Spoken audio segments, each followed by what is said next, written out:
Hey, this episode was filmed during the COVID pandemic, so for the safety of our cast, everyone is seated 6 feet apart. Also, this series is for information and entertainment purposes only. It isn't intended to be a substitute for professional medical advice, diagnosis, or treatment, so don't delay or disregard professional medical advice based on the information provided. And, as always, if this is a medical emergency, dial 911.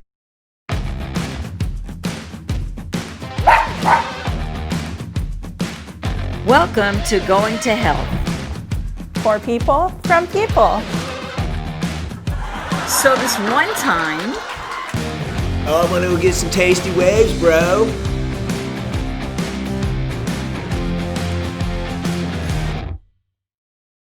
you know, you talked about a variety of athletes. Can you tell us about a few of the celebrities you worked with?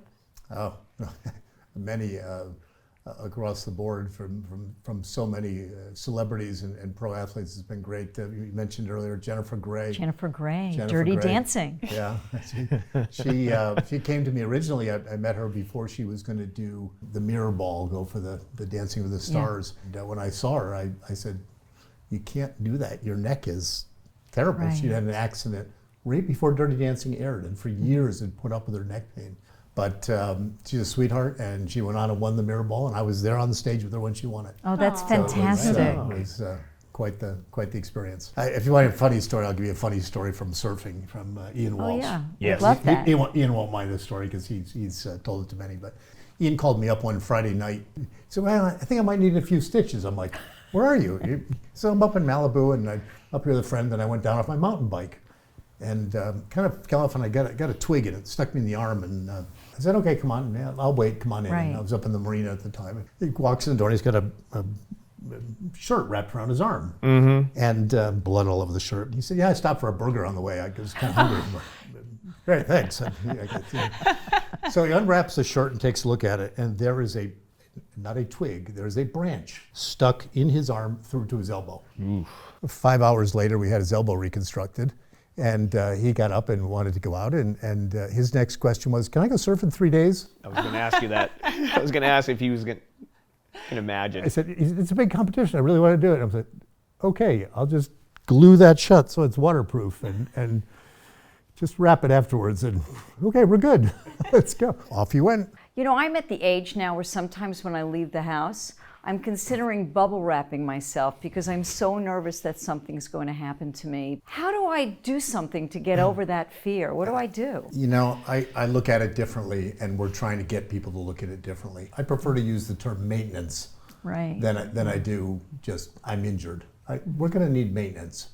If whatever is stopping you from doing things is not going to let you enjoy life and your passions and go for it to do the things you want to do, why are you going to let that stop you? Right. Why not deal with it? My philosophy is maybe a little different. Is I want to use up everything that I've been given and use it up, but when I hand it back, I want it to be used up and gotten everything out of the ride on the way. Fear is a state of mind, and the state of mind is what gets into all these elite athletes and performers and gets into life. So I don't believe in stopping. I believe Dr. Bray and I in are going and enjoy it. Same mindset. Go big or go home. Go big, well prepared. There you Well go. thought and well trained. So then we're Go home. almost close to the same mindset. So I gotta switch sources to yours a little better. Yeah. Well, yeah, Carlos, you were mentioning how, you know, with age, your mind wanted to do all these extreme sports the same way you did them when you were 23 years old, and that's when you found yourself getting into trouble or your body wasn't quite keeping up with you.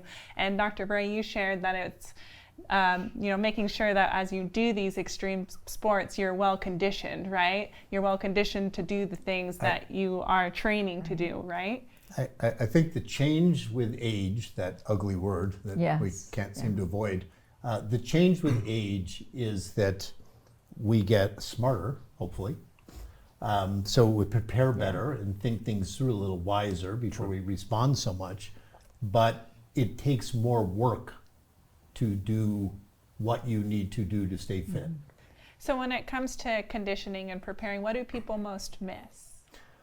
You know, the most common, I'm a spine surgeon, so I'm biased, but the most commonly missed thing is core. I like to use a term, you can't fire a cannon from a canoe. Right? Yeah. You can train and get your arm as strong as you want and bulk up here. If your core is not strong, you're not going to function and do it well. And the two in particular is people forget their low back. Yep. In extension, I can't tell you how many, especially males, who want to, I don't have a six pack anymore, but who want to do the sit-ups and crunches and they forgot to do their back extension. The other one is postural, is the upper back. The upper back, bringing your shoulders back, sets your neck in the proper position.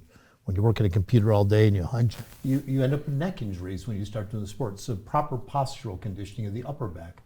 Yeah, we were talking more of Ian Walsh earlier, and I would just, I mean, this guy, he just drops in these 60 to 80 foot waves. Where does he come to that point to say, okay, I'm about to take off on something, go out and paddle on a wave this big?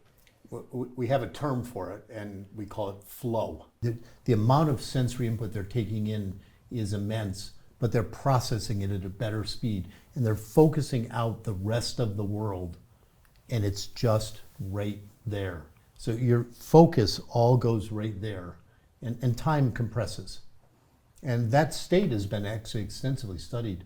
I started a company 15 years ago. We've been looking at brain training with EEG analysis. We actually have a little contraption now you can put it on your head and it reads your brain, and you can play the games on your iPad with your brain, controlling it.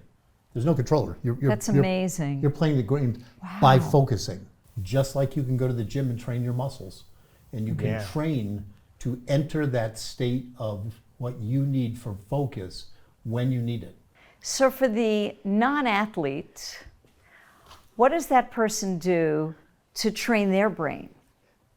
I'm not sure who you're talking about. We're all, Yeah, nobody- we're all athletes. That's right. We all want to go do So, things. Eileen, So we Not all want me, to get but, better. But I have a friend. But you want to get better. go big or go home. The important thing to focus on is that the brain is like any other part of your body, is trainable. Okay. Whatever you choose to do that you will do, that pushes it and pushes your focus intensity.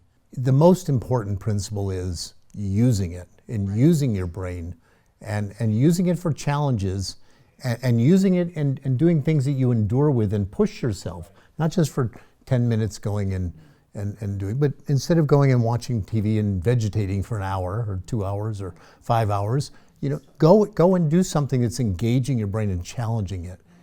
Don't you find that people are using less of their brains these days? I mean, we don't have to try to memorize directions. We have GPS, and we don't have to memorize a phone number because we have cell phones. We don't have to do what we did years ago. We have an immense amount more information at our fingertips that we can gain with Ask Google. But processing that information and doing tasks with it is yet a different thing.